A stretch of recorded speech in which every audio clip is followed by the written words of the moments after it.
I've decided to put the wingroot fairings, which are now ready to be installed properly. I've decided to put them on with anchor nuts, which the anchor nuts I'm using look like these. They're fixed anchor nuts, because you can get floating ones as well, where the actual nut part can float in the receptacle. And these are pretty cheap. They're like, I don't know, 10 cents each or 12 cents each or something, like buying lollies. It's not expensive at all. To hold the drawing calls on this aeroplane, to hold the fairings on with something that looks like that. Yeah? I call it a PK screw. It can be called a sheet metal screw or whatever. It's a nasty looking thing, and I guess if you're going to fit it, you really should fit it into a little bent piece of steel that comes with it. Otherwise, we're just screwing this into this metal is nothing. It's like I think it's 16,000ths of an inch. It's nothing. Yeah, it's 1 grade thicker than a soft drink can. I'm not using these things. I can't bring myself to use these. So, what I am going to use is a proper screw. These are 8 gauge screws. That's just the thickness of the actual screw part itself. They're Phillips head screws, wherever it is. This is tricky to film when you're looking backwards. And they'll screw into the anchor nut, believe it or not. There we go. Whoops. This is really good fun. Yeah? So a number 8 screw and a number 8 anchor nut, and they screw together. There's quite a few steps actually in fitting an anchor nut. You drill a hole in the material where you want the anchor nut. Eventually that hole will be opened up to 1/8, because the 1/8 cleco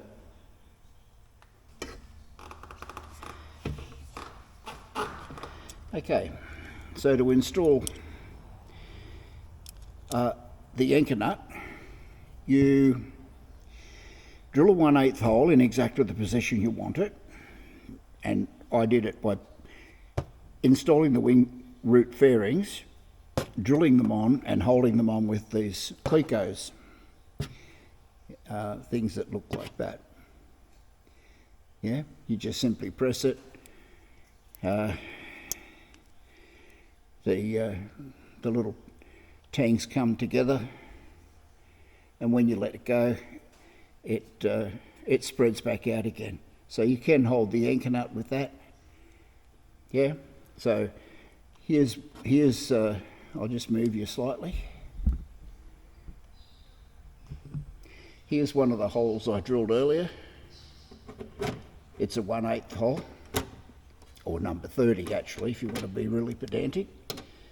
Then drill through the legs of the anchor nut. So now you've got 3 holes. You deburr the holes, the 2 small ones anyway, not the number 30 one. You don't need to deburr that one, because it's not full size yet.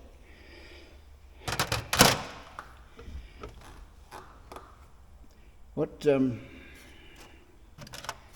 will eventually happen is this anchor nut will be on the inside, of the skin, which you can't see, but it'll be on the inside, and it'll be held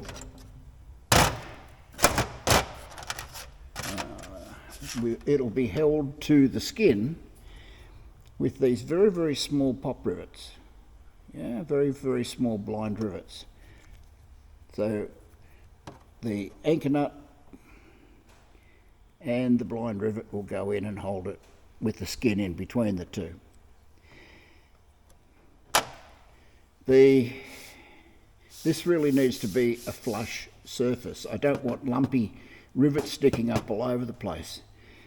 So this particular rivet is a countersunk rivet. I don't know if you can see the head end, this end down here, but it's actually countersunk. Yeah? So, very, very thin metal. And like I said, I think it's 16 thousandths of an inch. You can't countersink 16 thou. I think 32 is the minimum that you can think about countersinking. Beyond that, you just rip the whole. There's more countersink than there is metal, and you wind up with just no metal left. So then we use what's called a dimple, and a dimple is purely putting a little bend in the skin facing inwards. So there's our rivet that's going to hold our countersunk. Here's our rivet that's going to hold our anchor nut on. And if you can see the head there, which, yeah, more or less, I'll get my hand out of the way, like that, the rivet sits down fairly perfectly, into the now dimpled skin. Dimple's just a particular type of a countersink, I guess you could call it. Now, I'm going to show you this because it's not something that you do very often. But here's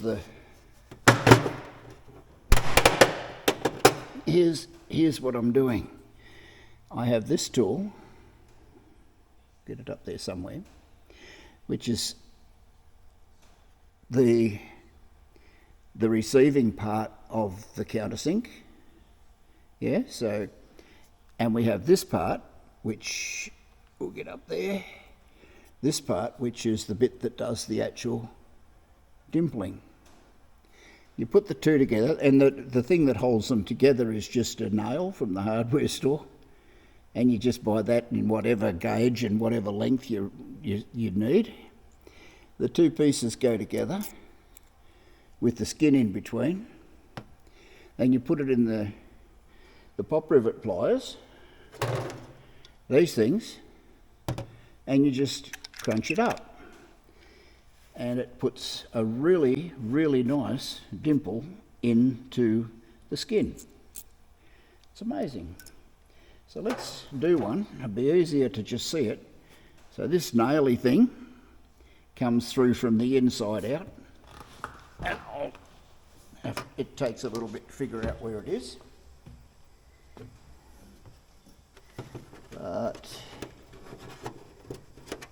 And the little holes that are going to be dimpled, of course, have already been deburred. There she comes. Hopefully you can see that. Maybe not. And I can't get you any closer, and I can't zoom in. There it is there. What are you talking about? Of course you can see it. I can't zoom in any further. So you put that on. You put the other half on that forms the dimple. This nail's been used quite a few times, and it's got a few more uses to go before I have to go to the hardware store and buy a new one. I don't have any spare ones, I don't think. But anyway, there we are there. And we just pull up on the pliers very, very gently. Just about that much. It squeaks like that too, I tell you. Now, take that out.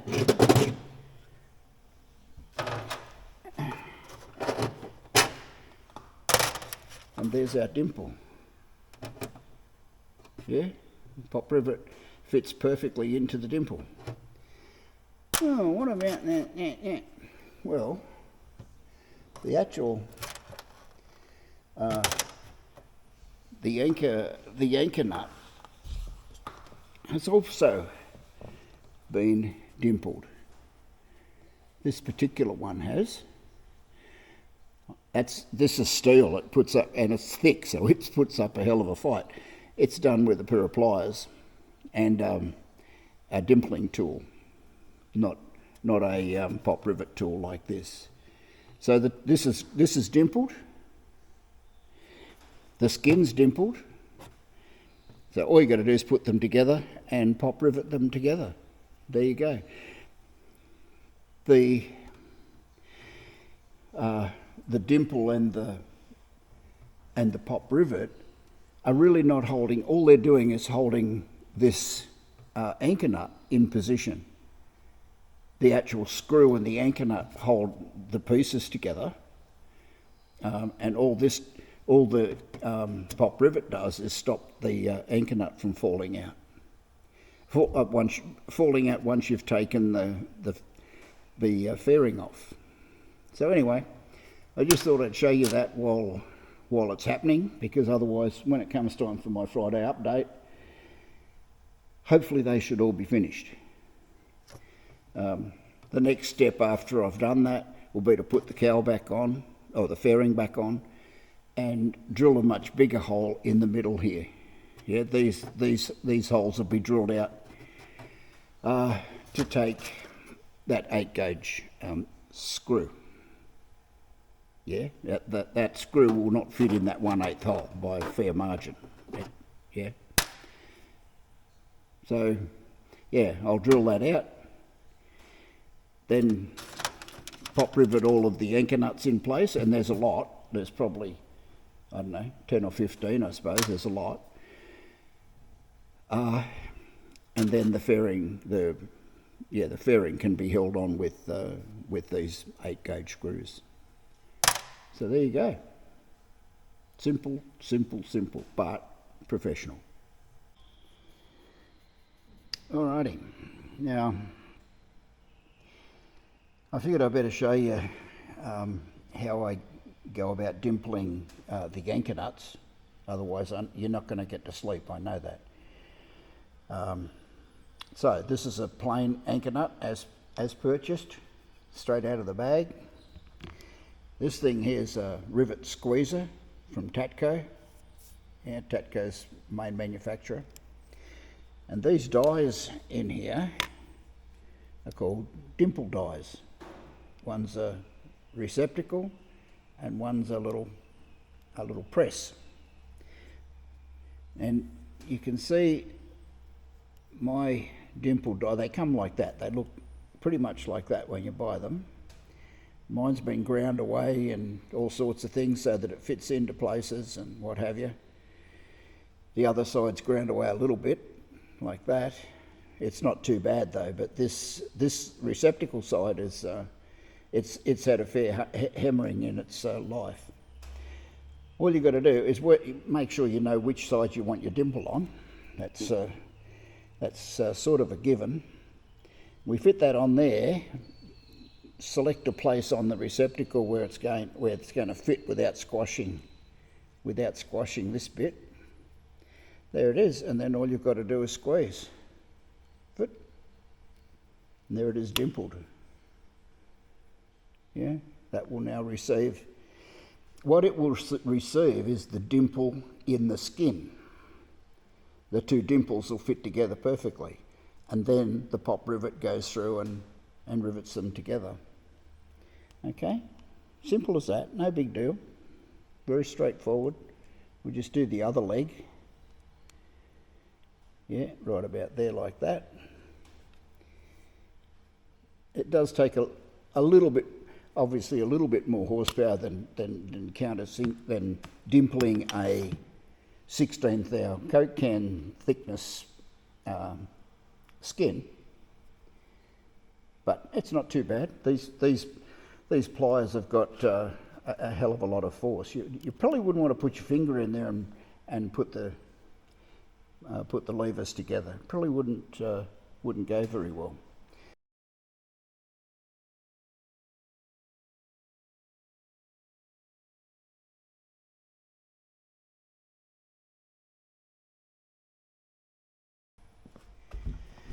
Now, sometimes you can't get that sort of anchor nut into position. There's structure behind or whatever, or it's in a corner. They don't like corners very much, that type of anchor nut, in which case we use this type, which is a single leg anchor nut. He's still not floating, he's a fixed anchor nut. Yeah, and he's got some ribbing here. There's a rib down each side here, which he really doesn't like being dimpled very. He gets used to the idea, but he's not keen out of the box. He's not keen on being dimpled. But I do use some of these on occasion on that job that takes, what did I say, about 15 anchor nuts. I think 2 of them are these single leg jobbies. They can be dimpled. They don't like it, but they can be dimpled. And I'll try and get around here where you can see me. And this is where the ground away die comes in fairly handy, because it's going to come, I don't know, it's going to come close to the other leg is what the thing is. But yeah, that's pretty good. We're not going to hit anything. It'll dimple up. There it is, dimpled, just with one hand. Yeah, but what it's done is it's actually curved the leg a little bit. That's okay. It'll still work. And we put this one on and just make sure that the ground away bit avoids the other dimple that we already just did, and squeeze it up. There it is, one-handed again. Yeah, so there's one of these, but it's even more sort of bent out of shape now. You know, you can try and straighten it, but I don't bother. That'll go on. The screw will still pick up where it's meant to. Here's a screw that I just happened to prepare earlier. But yeah, the screw will still line up. That's not that close tolerance, and the screw will screw in. Not by hand, it won't, because this is deformed. This end is deformed quite a bit, so it holds the screw really, really tightly, really tightly. I only screwed that in like and I did it in one turn, only half a turn, and it wasn't happy about coming back out. But anyway, that's it for dimpling. Let's not... Well, here it is the next morning. Here's some of the dimples that I did yesterday. There, up here on the side as well. Yeah, they're all ready to... The next step is to take that centre hole out to full size so that it will take a screw. The screw won't fit through that. That's a number 30 hole, and the screw's much bigger than number 30. Now, just to conclude this whole thing, this is the step on the side of the aeroplane. This is where you actually step to get in. That material, I don't know, you can probably see there, is way, way, way thicker than this. This is very thin material, probably, I don't know if it's 16 or 20 thou. It's not very much anyway. But this is way, way bigger. It might be, well, it's bigger than 32 thou, so it might be 40 or 60, 063. It's quite thick. So we can't dimple these 2 holes and the 2 outboard holes there, and same there. They need to be countersunk. This material is quite thick, so it's capable of being countersunk. And I just want to show you that countersink technique. Alrighty, this is the tool for countersinking. I think it's called something like a micro stop countersink tool. This is the actual cutter, the bit you can see through that cutout there. That's my favourite. Let's try and zoom. Oh, look at that, it's working. I can't believe it's a miracle. yeah, what you can see through this cutout in the side is the actual cutter, the cutter itself. There it is, protruding through the end. It has a little spigot on the end, which is set for, well, this is a number 40 spigot. If you were going to countersink, 1/8 rivets, you'd need a bigger countersink. So, and the reason it's called a vernier or a microstop is it has it has a collar on here that's threaded, and you pull this bit back, and if you can see, it exposes some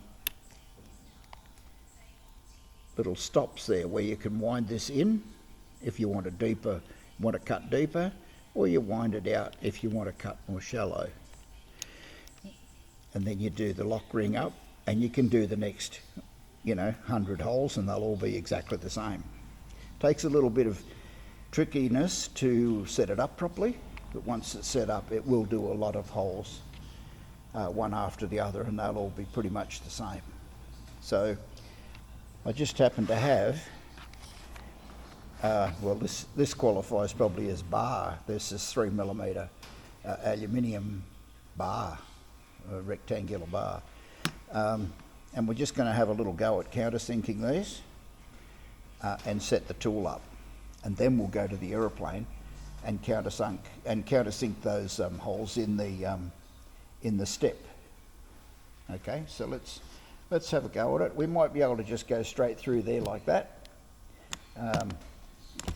I think this 3mm might be thick enough, but I'm not sure. So we might just do it here like that.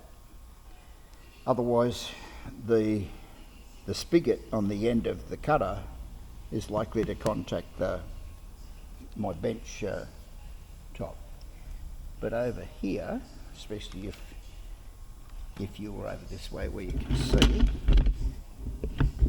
like that, and I've just got it on a battery drill. You don't need the cutter going around at breakneck speed. Whiz it through. That's cutting beautifully, and I can tell just by a quick glance that that's way too deep. So I'll get a long rivet. Yeah, that was long enough. Something that you can see. That's a normal countersunk rivet. Let's see how it fits in that hole. Now, yeah, which is way too deep. Look at that. It's sitting down way below the surface. That's no good. That's totally wrong. So we do another one, but we adjust this tool. Here we go. Here.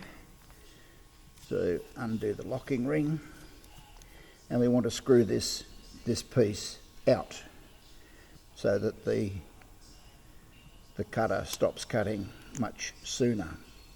And in this case it's quite a bit, so we'll go that. Even one notch is noticeable, and I just went probably about six or 8 notches then. So let's try this other one.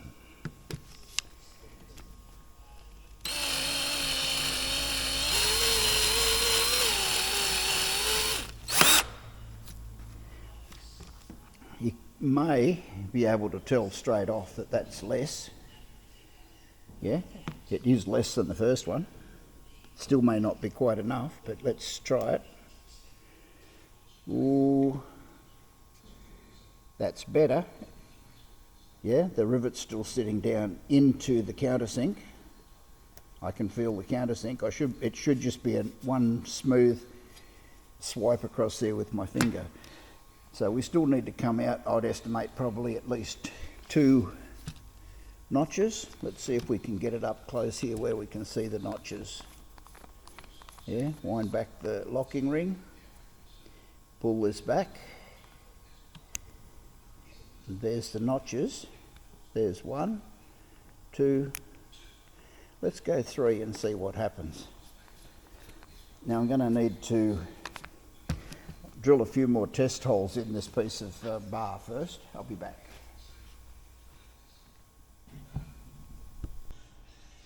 Okay, I drilled 3 more holes, so we've got plenty of room to practice. We'll do this middle one for starters.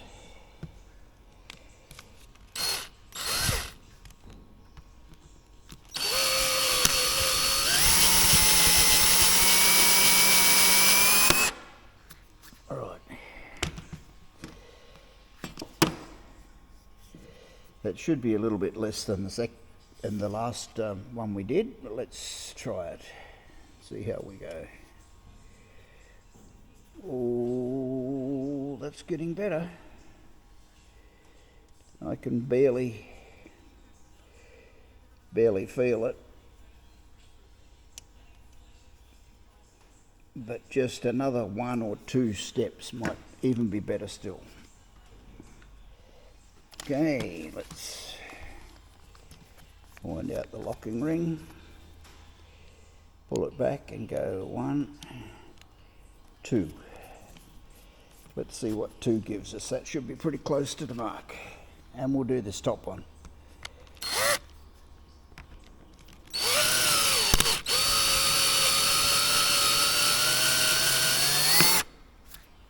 There we go.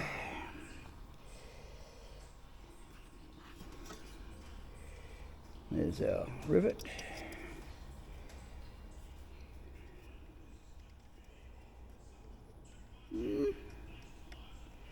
Still deeper than I'd like. All right, we'll go 2 more and do the bottom one, and I think that might be it.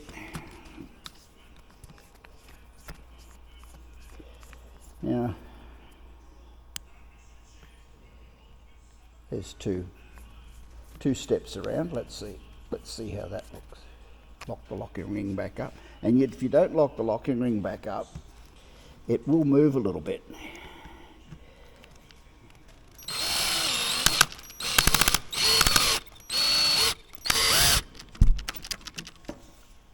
Oh dear.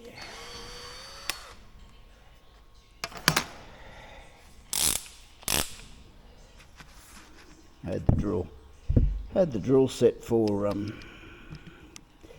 putting screws in, not for drilling holes.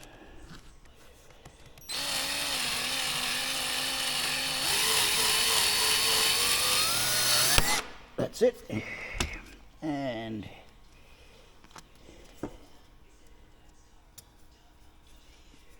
oh, look at that. That is pretty close to being perfect. Yeah, pretty close. It could probably go 1 more. If you go too many, you're going to have the rivet sitting proud, and that's like this, where it's just as bad. It needs to be flush, and flush means flush. Now I can go and do the holes on the wing walk. All right, here's our wing walk. There's 6 holes to be countersunk.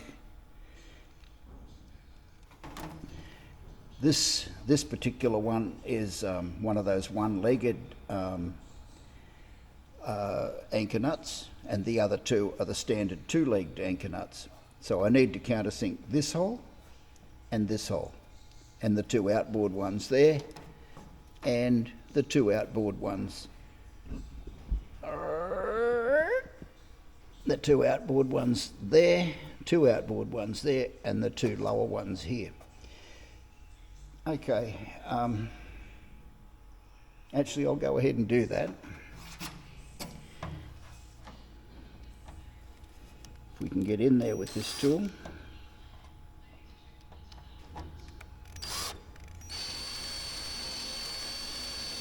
Cutting, cutting, cutting.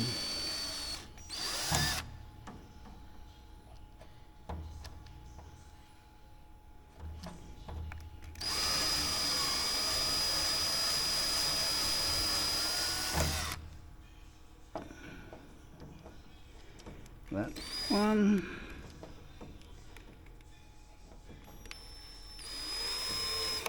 Oh, for God's sake. 3. very difficult to work around the camera. There.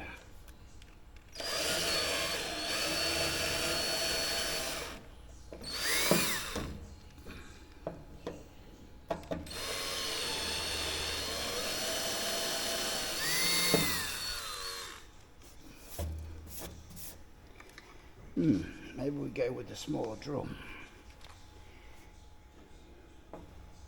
Yep, we do. This pistol air drill, I don't think you've seen very often. I don't bring it out very often. It's fairly slow turning, doesn't whiz around very fast. It's got a fair bit of grunt. It's a 3/8 of an inch chuck, so it can actually turn with a fair bit of power, and it's sort of about the right speed for doing these.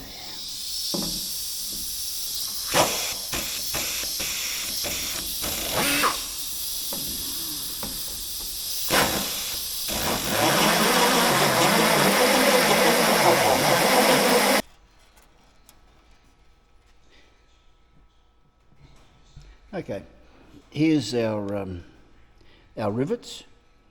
Now if I poke that in there, it's probably not going to come back out again. Look at that. Probably needs to be slightly deeper. I should not be able to pull that rivet back out. Yeah, and that one's the same. It needs to be a little deeper as well. This one? Oh no, that's perfect. That one's perfect. Yeah, good luck with getting it back out of there.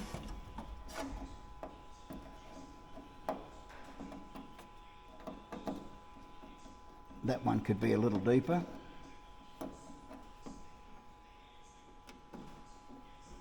That one's pretty much spot on. We just use a little bit of Vaseline and see how that does. Look at that. There we go. There's our rivet out. Yeah, that's pretty good. Now we have a problem because the Vaseline's on the inside of the rivet as well. Oh no, there it is. All right, so what did we come up with?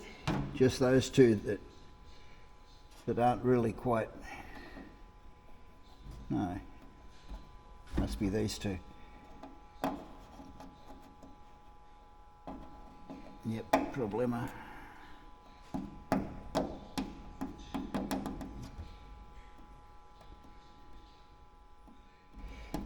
Okay, I need to push it up from the inside.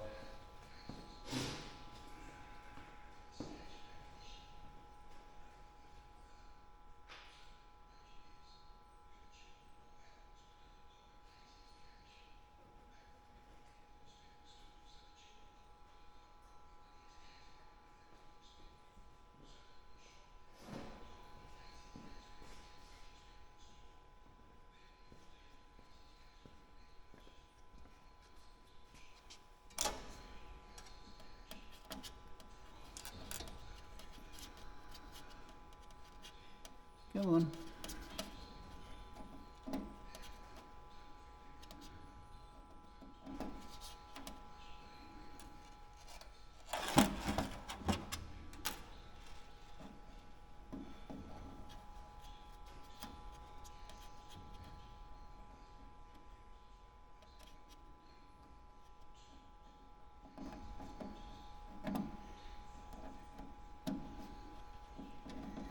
Yeah, that one could be slightly more. That one could be slightly more. And that one could be slightly more. So it's just these two holes, that one, and that third one. They just need to be a little bit deeper. Here's my actual pop rivet.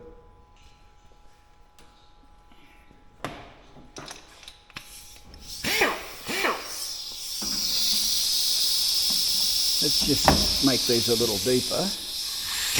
I haven't adjusted the stop on the micro stop. We're just going to see if it will cut, and it did, because that swarf came off.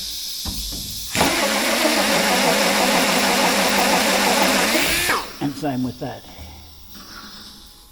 And I'll see if I can't get a bit more out of it.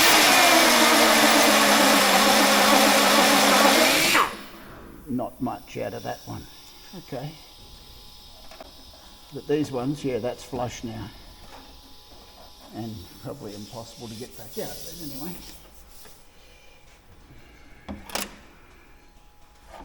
Oh no, there you go. I can reach inside there.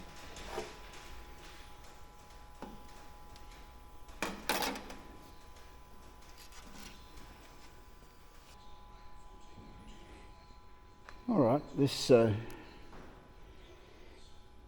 know, basically I don't know all of you people, whoever's likely to be watching this.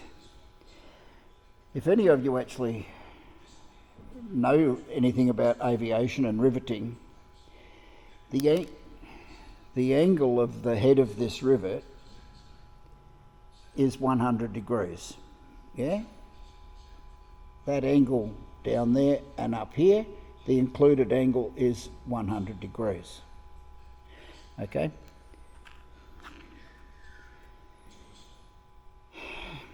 A blind type rivet or a pop rivet, that same angle is not 100 degrees. It will be around 120 degrees. Okay, so it's not going to fit those countersinks that I've done. It's not going to fit them perfectly. Or the dimples I did. For what I'm doing, it really doesn't matter at all. But just so that we cover all the bases, I'm letting you know that if you want to cut for one of these, then you need to buy the correct angle cutter for the for your countersink tool. But that's it. That's you know. I hope you enjoyed this this type of video. It's a bit different to what I normally do. But you never know what you're going to get with me. It could be anything. But hopefully you learnt at least 1%. Righto, just to round this video up here, here's my anchor nuts that I've installed. I've actually got the screws in them at the moment. That just made it a bit easier to install them. They stretch all the way down to the leading edge. They come out on an angle because that's how the wingroot fairing goes. Now just put you back here. These are the anchor nuts I used. You can look up on aircraft spruce and find out what their part number is. But that's the anchor nut. These are the rivets I used. These are 332 rivets. They're not common.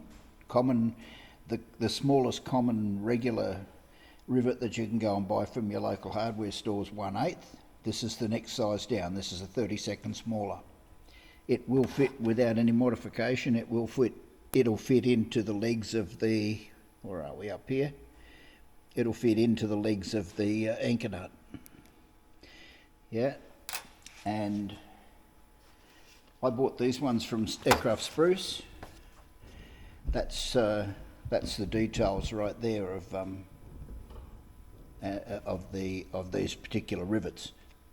Triple C 32 is looks like what their number is, or CCCS, which is one of the C's is countersink. The S will be stainless, and 03, that makes sense, and 02 will be the length. 03 will be 3/32. Yeah, so it's not too bad. This came in a bag of 100. I don't know. No idea what they cost. Maybe $5. I wouldn't have a clue. But anyway, that's what I used to do the job. There'll be one tiny little catch up in a minute when I actually put the fairing on, and I'll try and show you again. And then all I've got to do is repeat exactly that on the other side within the next couple of days. The only difference with the other side is let's have a look here, come on, keep up. It doesn't have this plate. There's no wing walk on the other side. You only enter this aeroplane from one side, unless you go and buy more material and rivet one of those on the other side as well. It has this piece, because this light gauge piece is, and it is light gauge. That's not light gauge, that's very heavy. Yeah, this one piece is, you'd have to buy it and install it on the other side, and I haven't. I've got no intentions of it. One side's good enough. And then the wings can come off. Yeah, fantastic. Another milestone. Anyway, I'll be back in a minute to put the fairing, the wingroot fairing on, and show you how that looks. Well, here's the finished wingroot fairing with all its proper anchor nuts and proper screws and everything else.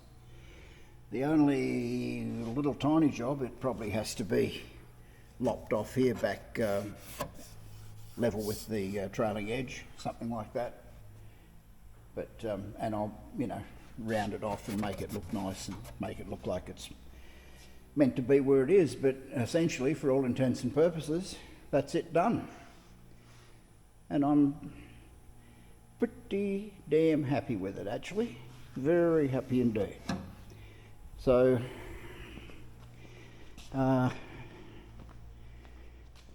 tomorrow's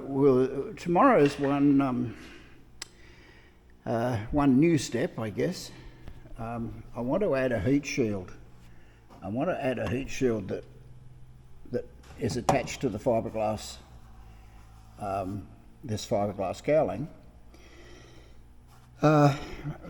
Basically, there's not very much room between the exhaust and the cowling, so I want to step it off the cowling a little bit, simply so that it deflects the radiant heat from the exhaust. So tomorrow's go and consult with the stainless steel man who makes stainless steel things, and see if he can give me some direction on how I should go. But that's it for this week, actually, because I'm not going to be working out here tomorrow. No work on the other Renegade. But anyway, that's it. You have a lovely weekend. I hope you get your feet off the ground. I might, but it's more likely to be next week now. But anyway, that's it. Have a good weekend. Bye now.